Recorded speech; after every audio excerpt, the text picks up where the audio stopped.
Qaysi multfilmlarni bolalarga ko'rsatmagan ma'qul va qaysilarni bemalol tavsiya qilish mumkin? Birinchisi, Masha va Medved. Tavsiya etilmaydi, chunki bosh qahramon tartibsizlik qiladi, kattalarning gapiga quloq solmaydi va bu holat kulgili qilib ko'rsatiladi. Bu multfilmni ko'rayotgan bolalarda bu normal holat sifatida qabul qilinishi mumkin.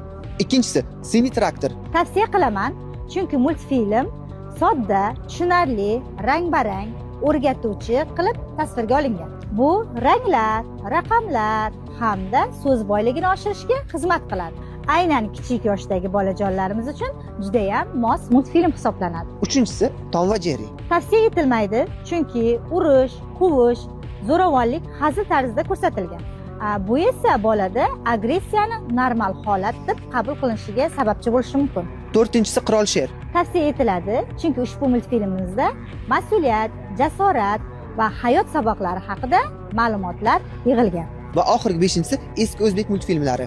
Tavsiya etiladi, chunki o'zimizning milliy multfilmlarimizda qadriyatlarimiz, urf-odatlarimiz, ota-bobolarimiz, ajdodlarimiz haqida batafsil ma'lumotlar berilgan. Farzand tarbiyasi haqidagi foydali ma'lumotlarni bilishni istasangiz, sahifamni kuzatishda davom eting.